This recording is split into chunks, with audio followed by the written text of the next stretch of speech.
Hi, the Night Confession channel is with you. Welcome. On my channel, I talk about women's stories that my subscribers send me.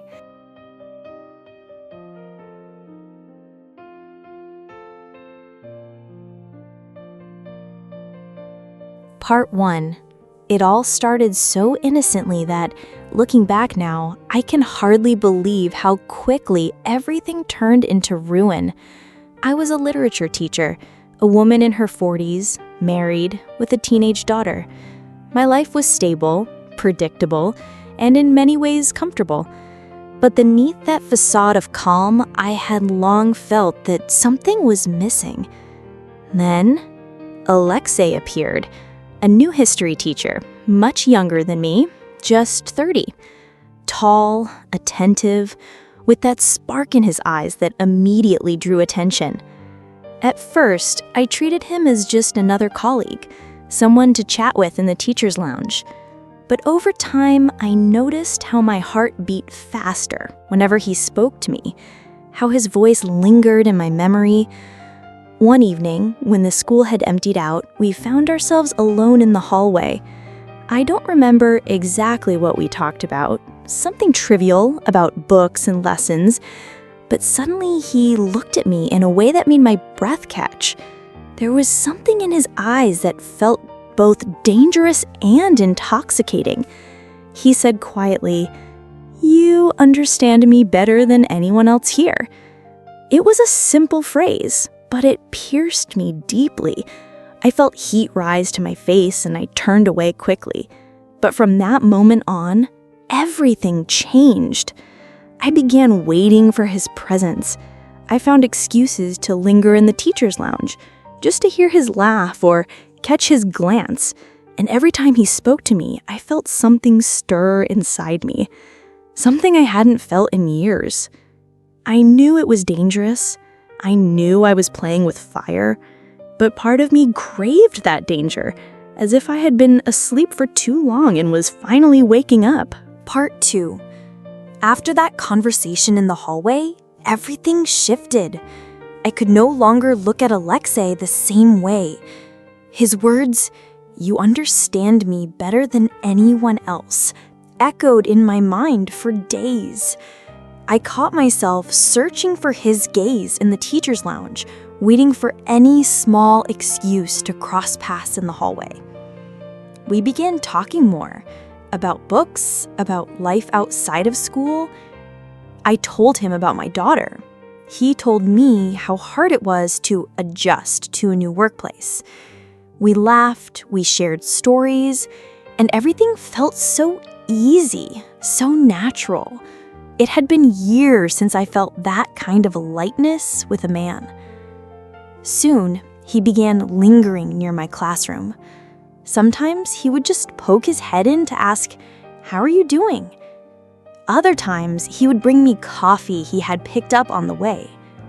To anyone else, it looked innocent, but inside me, a tension was growing. Every time he appeared, my day lit up, and I began to fear that my colleagues might notice. I tried to convince myself that it was all just friendship, but my heart knew otherwise. When he looked at me with those attentive eyes, I felt a part of myself awaken, a woman I thought I had long buried under routine and responsibility. One evening, after a school event, we walked home together.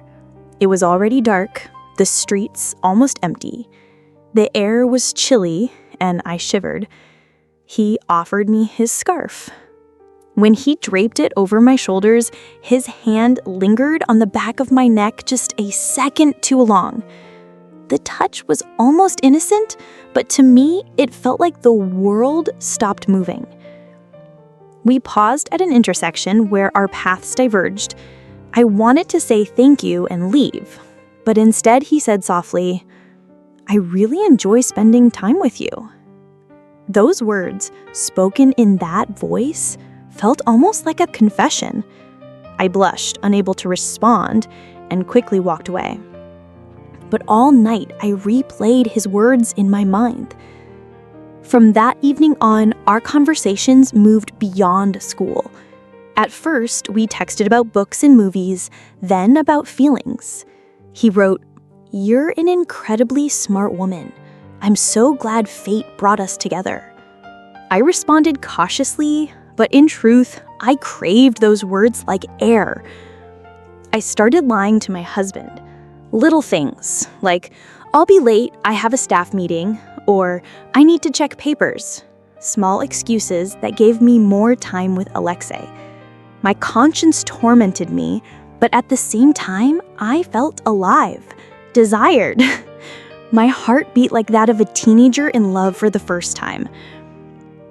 The turning point came when, one evening, he wrote, "I don't want to see you only at school. Can we meet somewhere else?" Those words shook me.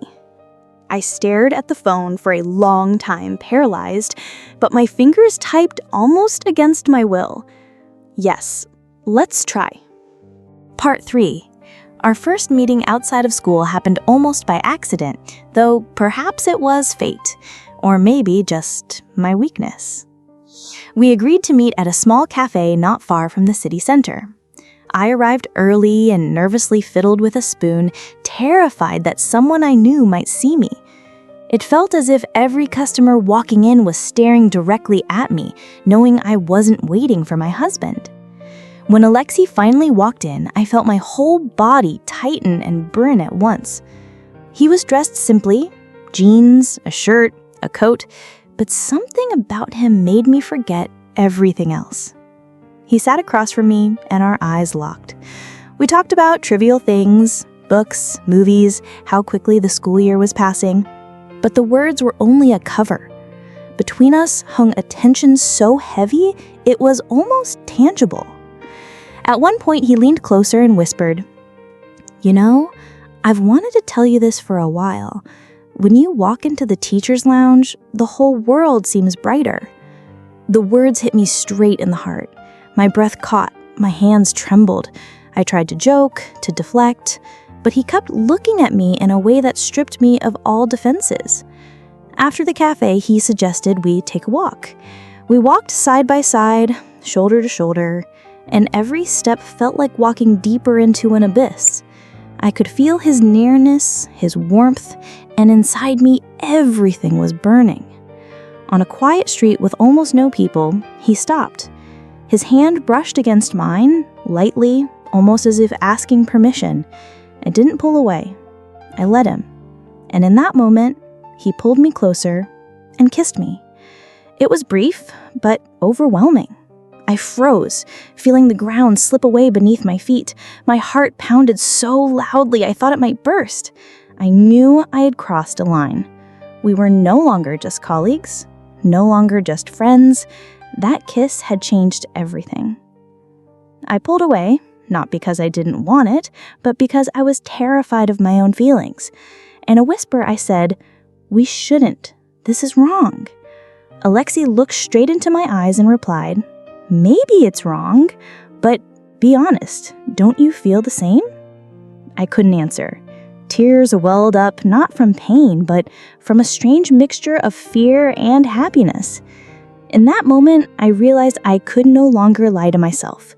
I craved his touch, his kiss, the aliveness he gave me. We parted at the metro station, but before I could leave, he pulled me in again and kissed me, longer, deeper, holding back the passion that threatened to burst free. I came home late that night. My husband asked why I had been delayed, and I lied, saying I had been with a colleague. From that evening on, my double life began.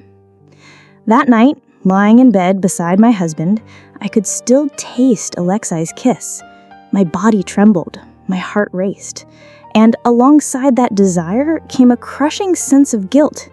I knew I had opened a door I would never be able to close. Part 4. After our first meeting, I couldn't stop myself anymore. Every part of me was drawn to him like a magnet. We started texting late at night, finding excuses to stay after classes, inventing reasons to be alone together. At first, it was short walks around the city, fragments of conversations in quiet courtyards where no one could see us.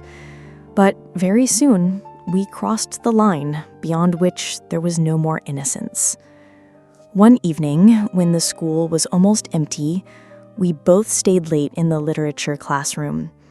It was dark outside, the hallways deserted, the silence almost ringing.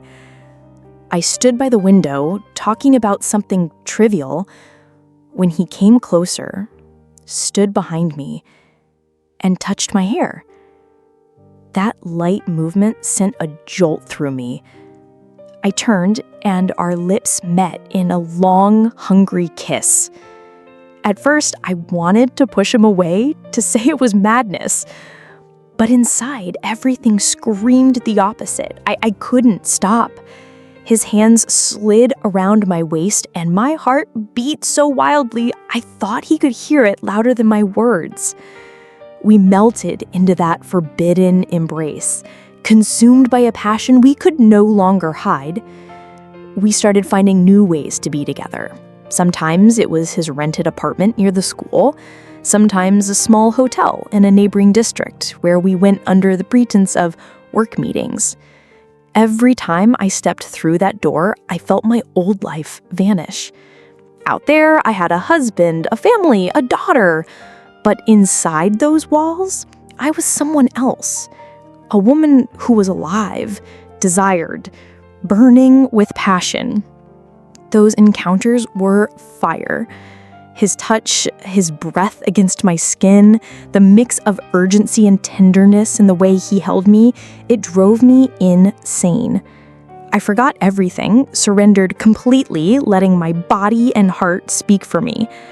I found myself longing for those moments more than anything else in my life. But with the fire came fear. Every time I returned home, I looked into my husband's eyes and felt as if the betrayal was written on my face. I'd tried to behave normally, cooked dinner, checked our daughter's homework, laughed at my husband's jokes, but deep down, I knew he could sense it. Men always sense it. Sometimes at night, lying in bed beside him, I remembered Alexei's hands, his lips, and my body trembled. I would turn away, pretending to sleep, just to hide how violently the forbidden fire shook me. Our affair grew bolder. We met even at school, behind locked classroom doors and dark hallways and the parking lot at night. Every time I feared being caught, but the danger only fueled our passion. I felt as though I was living a double life, and the second one was so much brighter, so much more intoxicating than the first. At some point, I realized it was getting harder to return to my normal world. I lived from meeting to meeting, counting the hours until his messages, until the next kiss, until I could feel him near me again. But deep down, I knew it couldn't last forever. Every secret eventually comes to light, and my greatest fear wasn't losing my job or facing scandal. No, my greatest fear was that my husband would find out the truth. Part 5. Final. The further our affair went, the more I realized I no longer belonged to myself. My body, my thoughts, my feelings, everything was tied to Alexei. I lived for his messages, the sound of his footsteps in the hallway, the brush of his hand that burned my skin even when he wasn't near. I became addicted.